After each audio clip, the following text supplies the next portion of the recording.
పుట్టుకతోనే ప్రతి శిశువుకు తల్లిదండ్రుల నుండి ఆత్మశక్తితో పాటుగా ప్రాథమిక మనసు ద్వారా 3 బాధ్యతలు మరియు 6 గుణాలు వస్తాయి. ఆత్మశక్తి ప్రాథమిక మనసుతో కలిసి ప్రపంచ సమాచారానికి స్పందించే విధానమే మన స్వభావం లేదా స్వంత భావం లేదా సంస్కారం.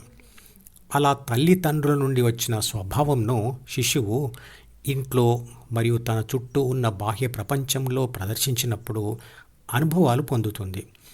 ఇంట్లో పొందిన ఆ అనుభవాలను మరియు వాటితో ఏర్పడిన భావాలను, భావోద్వేగాలను ఎలా నియంత్రించాలో, చుట్టూ ఉన్న ప్రపంచంతో ఆ ఉద్వేగాలతో ఎలా వ్యవహరించాలో ఆ చిన్నతనంలో ఇంటిలో కానీ స్కూల్లో కానీ నేర్పరు. పుట్టుకతో వచ్చిన శిశువు యొక్క ఆ స్వభావం లేదా సంస్కారం మొదట కొంత తల్లిదండ్రుల, అన్నదమ్ముల, అమ్మమ్మల, నానమ్మల, తాతల ప్రవర్తన ద్వారా మారుతుంది.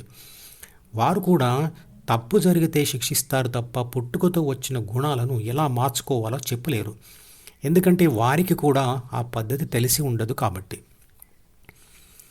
తల్లిదండ్రులు పట్టించుకోకపోతే, అంటే నేర్పించకపోతే, బయట తిరిగే తమ తోటి పిల్లల నుండి, తమ చుట్టూ ఉన్న సమాజం నుండి ప్రపంచానికి స్పందించే విధానమును నేర్చుకుంటారు.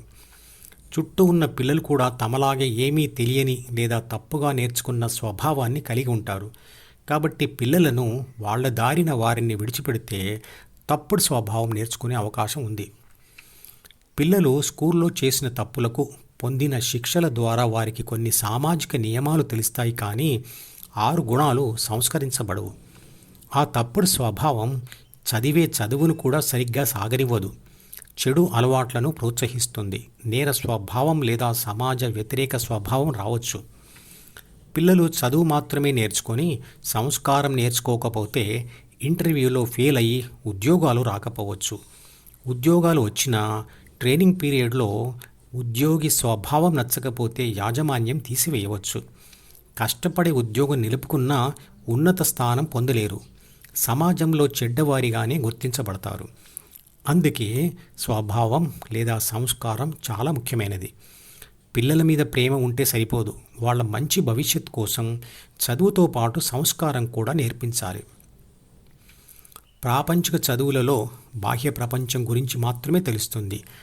తనలోని అంతర్ ప్రపంచం గురించి, అంటే తన భావాలు, భావోద్వేగాలు మరియు ప్రవర్తన గురించి ఏమీ తెలియదు.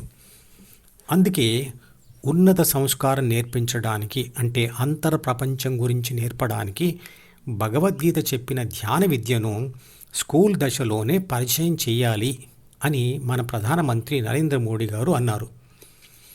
కమ్యూనిస్టులు మరియు ఇతర దేశ వ్యతిరేక శక్తులు దానిని వ్యతిరేకిస్తున్నారు. ధ్యాన పద్ధతి శాస్త్రీయంగా నిరూపించబడింది. ఎన్నో వేల సంవత్సరాల నుంచి ఉపయోగించబడుతూ ఉంది. కేవలం ధ్యాన విద్య హిందూ మతం నుంచి పుట్టింది కాబట్టి మత విద్వేషంతో దాన్ని తిరస్కరిస్తే నష్టం ఎవరికి? భారతదేశానికి చెందిన ఖగోళ శాస్త్రవేత్త మరియు గణిత శాస్త్రజ్ఞుడు బ్రహ్మగుప్త కూడిక మరియు తీసివేత వంటి గణిత శాస్త్ర కార్యకలాపాలలో సున్నాను ఉపయోగించారు. ఆర్యభట్ట 5వ శతాబ్దంలో సున్నాను ప్రవేశపెట్టగా బ్రహ్మగుప్తుడు క్రీస్తు శకం 628లో లెక్కల్లో సున్నాని ఉపయోగించాడు అంటారు. హిందువులు సున్నాను కనిపెట్టారు కాబట్టి మేము ఉపయోగించం అని ప్రపంచమంతా అనుకుంటే సున్నా లేకుండా బ్యాంకులలో పని జరుగుతుందా? అలాగే విద్యుత్ బల్బు, టెలిఫోన్ లాంటివి చాలా పరికరాలను హిందువులు కనిపెట్టలేదు కాబట్టి మేము మా మతం వారు కనిపెట్టలేదు కాబట్టి వాటిని ఉపయోగించం అని మనం అంటే నష్టం ఎవరికి? మిగతా భాగం వచ్చే వీడియోలో వివరిస్తాను. మధుపదం యూట్యూబ్ ఛానల్లోని ప్రతి వీడియోకి ఒక నెంబర్ ఇవ్వబడింది. 1వ నంబర్ వీడియో నుండి మొదలుపెట్టి వరుసగా చివరి వీడియో వరకు చూస్తేనే ఆత్మశాస్త్రం సంపూర్ణంగా అర్థమవుతుంది. ఈ వీడియో డిస్క్రిప్షన్లో ఉంచిన మధుపదం ప్లేలిస్ట్ లింక్ ద్వారా అన్ని వీడియోలు వరుసగా చూడవచ్చు.